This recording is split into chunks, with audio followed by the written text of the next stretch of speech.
Strena's harrowing encounter leaves her reeling, with a million questions to answer and no one to answer them.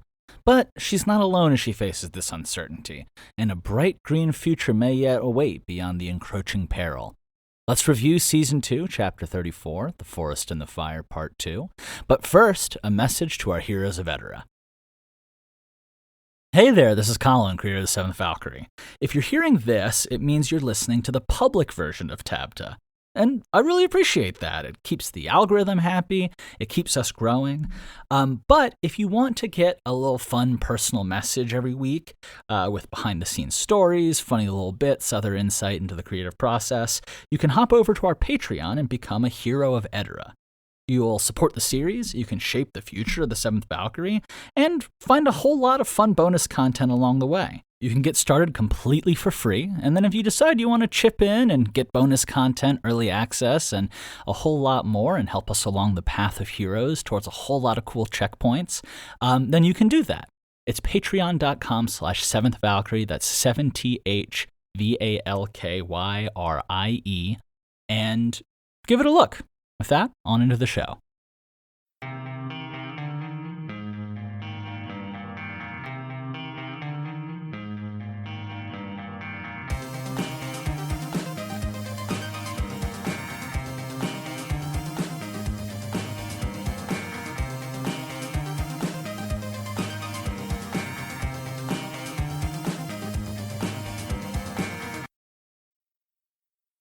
Hey everybody, and welcome to TABTA, the adventure behind the adventure for the 7th Valkyrie, where we watch one series go from total obscurity to maybe 7 seasons in a movie, or maybe just find the power of friendship along the way. I'm your host, Colin Sharp, creator and current voice of the 7th Valkyrie, and this week we are talking about Season 2, Chapter 34, The Forest and the Fire, Part 2, which came out on Friday. Now, if you haven't heard this, if you haven't listened to it, hold off and wait until you have listened to the chapter.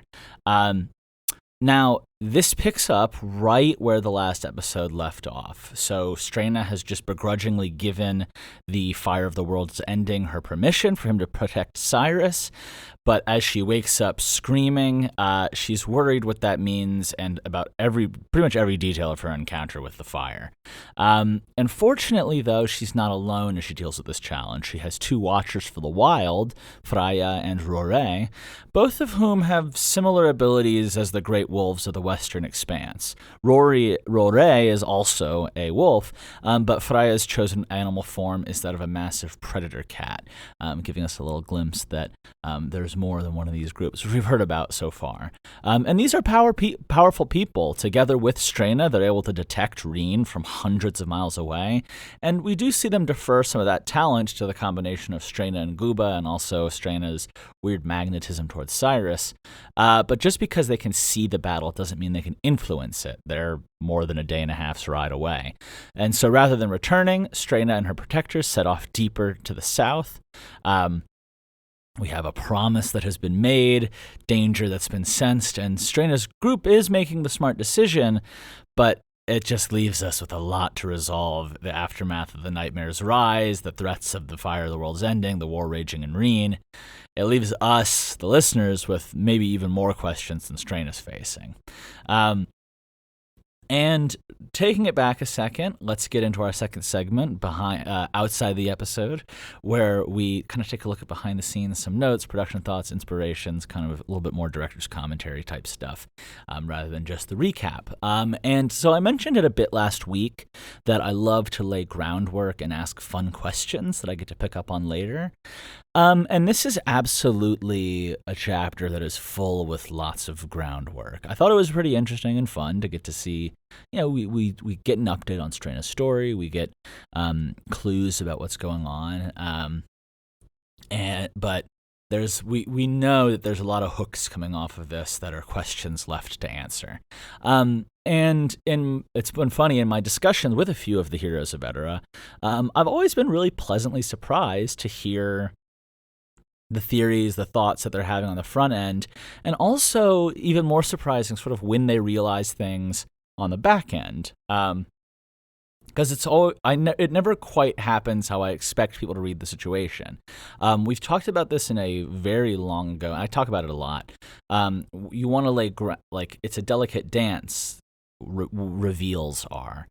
You want to lay groundwork for your twists and turns and surprises so that they're rewarding, like a puzzle piece falling into place. But you don't want to make it so easy to guess the ending that you're just slogging through the series waiting to see if you're right. I have read shows and books that do both very well and that do them horribly. And hearing from you guys from my little small pack of Heroes of Edara, I'm really glad to hear that like you guys have actually been pleasantly surprised, because at the very least that means in some way you cared or thought about what was happening or had ideas. God, I had this moment last night when I was writing the notes, and I had it again because I saw the note. Sorry, I needed to pause. I'm having this moment of really appreciation and accomplishment and pride. We passed 2,000 subscribers and followers recently. And in the grand scheme of shows on Spotify and on across the interwebs, that's really small. But to me, this is like my life's work, and I've built this from nothing.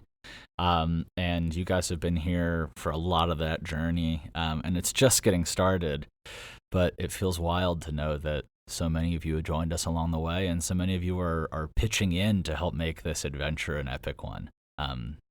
The way that it's built and the way that it will move forward, it can't happen without you guys. So I really appreciate that. Anyway, we're going to see things starting to finally come together. I've spoiled it for you guys that we're coming to the end of the season. But we're going to have to see how it comes together in Friday's episode. The Night's Last Star Part 1. Now, Night's Last Star is a big, chunky episode. It's over an hour total. So I think it's going to be in 4 parts. But from the people the heroes who have already listened to it, it's just, I was really proud of this chapter, and you guys are going to love it. Anyway, lastly, a little PSA before I leave. There have been updates to the Spotify feed. I activated synced feeds so that both our heroes and our free listeners can all see everything in the same place. Let me know if you guys are seeing any problems, but it should all be synced up. Just post a comment on this TABTA if you're getting any problems with your feed. Or leave a comment on our Patreon. And in the meantime, guys, have a great one. This was a long episode. I appreciate you being here. The best is yet to come.